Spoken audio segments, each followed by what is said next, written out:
Hi guys, it is Asai and Larry, and today we are going to do a proof on the Pythagorean Theorem for you guys. I'm going to show you how Pythagoras proved it. First, we're going to talk about what is a proof and why is it important. So in math, a proof is kind of, you start from pretty basic accepted ideas or axioms, so you define your system, and then from there you build. So you essentially get your building blocks, and then you build from there, and you try and create a truth. And so that's what we're gonna do. But proofs are so cool, especially in math, because they're absolute. Like if you've proved it once, it's true.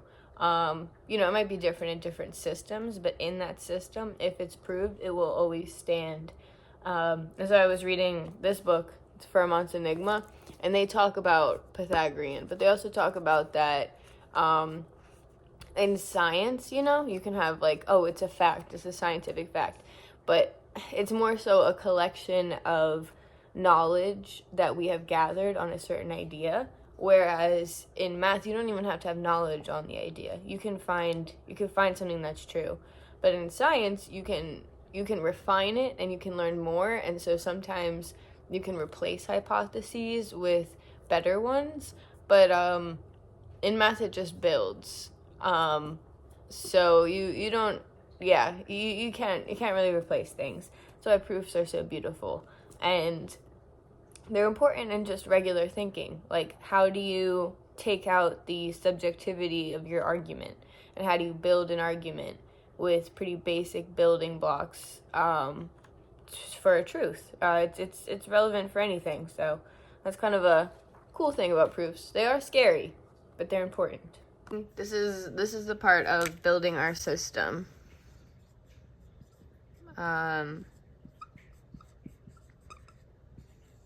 We could also see it maybe as defining, I guess, axioms, but we'll call it that. So here we go. We have a triangle. And then in this triangle, we have that the small side is A, small leg. It's a right triangle, so that's also important. And then the long leg is B, and our hypotenuse is C. So this is how we start by defining this system. So now we have lengths, kind of, that we can say. So if we let this length be A, this length is B, and then this length is C. So we want to talk about them. We want to find a relationship between these. And so what we're going to do, it's kind of crazy, but we are going to get a square. And we're going to make a square, that has sides of length A plus B. And it gets a little weird. We don't always see why. This is our building part. So each side has length A plus B. We got a square that is A plus B. And so what do we know about that? We know that the area is going to be equal to A plus B squared. And so what does that look like? Let's factor this out. So we have A plus B squared is equal to A plus B times A plus B. And so when we multiply these guys together, we have to multiply A plus B times A. So this is what this is saying. And then we have to do A plus B times B, if we kind of break that apart. And we can break it apart a little more. So then we get A squared plus AB plus BA plus B squared. Commutative. And so that means that B times A is equal to A times B. And so we see then that a plus b squared is equal to a squared plus 2ab plus b squared. And so this is kind of interesting. How can we represent that? So over here, we know that the area of this can be taken up by, we have a squared. So I'm going to put them up here, because this is a square that we have that is of length a. So then we have a squared goes up here. And then we know b squared fits in here. So here's b squared. Side length's about b. I made it. It's not perfect. So let's put b squared in there. So now we have, oh, there's a different color. We have a squared accounted for and b squared. And so now we have to fill up this space right here, this weird little L shape, with 2ab. And so we have little triangles. That's what we're going to use. And we know that the area of each triangle, so over here we have a triangle, right triangle, whose legs are a and b. So that means our base is b, height is a. That means the area of our triangle is 1/2 ab. So if we want to get 2ab out of 1/2 ab, we'll see how many 1/2 ab's exist. So here's our total, 2ab, divided by, so how many small triangles? This is our space, and then this is space 1 triangle. And then we'll see that 2 over here divided by 1/2 is equal to 2 times the reciprocal, which is 4. So that means 4 small triangles are going to fit in here. I guess they're not small. They're just our regular triangles. So we can fit, well, I guess let's see. How can they fit? That's a good question too. If we know that this whole side is a plus b, and I take away a, that means this little portion right here is b. So I'm going to line up the bottom of my triangle, the leg, which is b. It's how we defined it. It's part of your, I guess, your axiom. And then we're just going to keep filling them in. So let's fill in our triangles. Just kind of cool, kind of cool.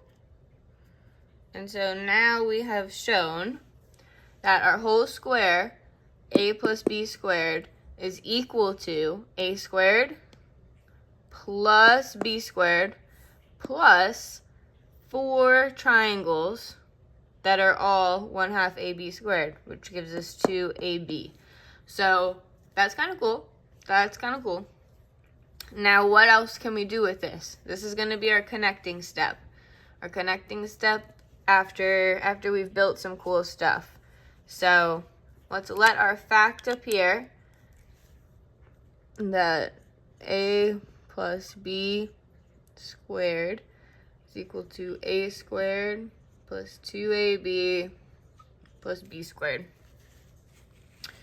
Kind of cool, kind of cool. So now we've built another fact that we can put up here, and now we can think about this idea. So I want to put c squared somewhere. That's what I want to do. Because at the end of the day, I want to figure out how to relate a squared, b squared, and c squared. So what's up with them? If I take a squared plus b squared, how on earth does that relate to c squared? And so let's see. Let's see what happens. So if I pull this out, let's take away a squared and b squared. And so when we do this, we have 3 options, okay? So either, first, c squared is too small, okay? And that would mean then that c squared is less than a squared plus b squared.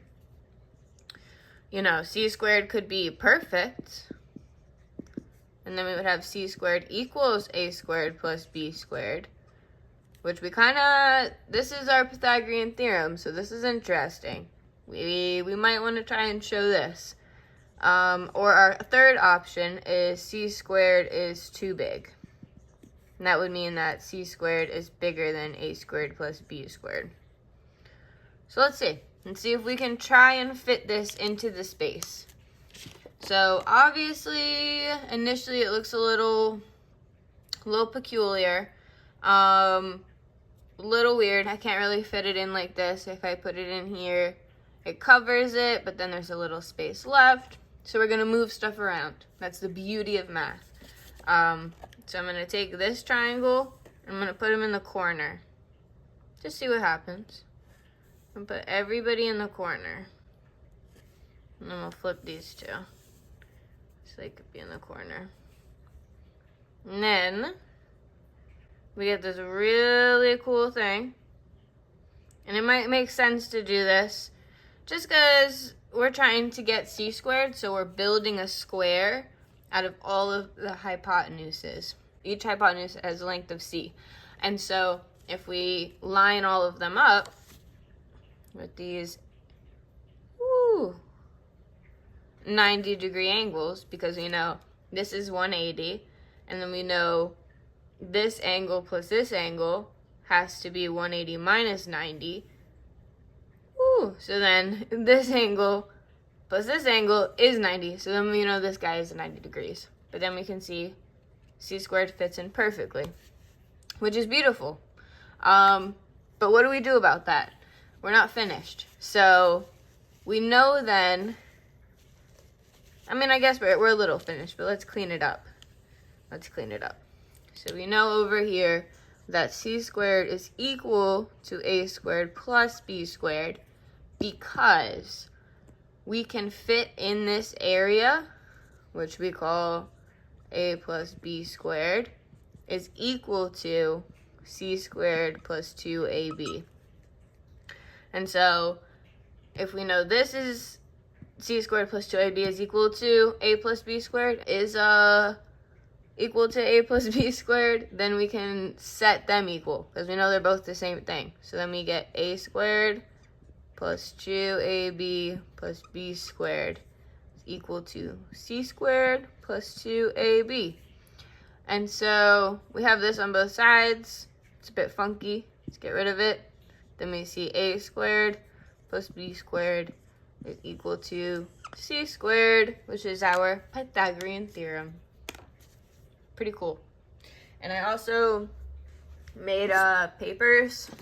So here's an a plus b squared square, and then you can cut out these guys or your triangles, and then your squares, and you could do it yourself. Okay, so I hope that was helpful. It's really weird to start thinking about proofs, so I think it's best to do it on something, a lot of us are familiar, or if you're learning it, it's something you're going to hear a lot. So yeah, whenever you're doing a proof, though, you just want to start with the things that you absolutely know are true, and then start building. And just make sure you follow your rules from there. Like, we have to use a commutative property, so you can do those things, because that also that exists in our system, because we're using addition and subtraction. So yeah, it's kind of cool. And multiplication. So it's cool. But yeah, hope you guys enjoyed. I'm going to do another one. We'll do more of a geometric proof, kind of, with different sides and angles and stuff. But thank you.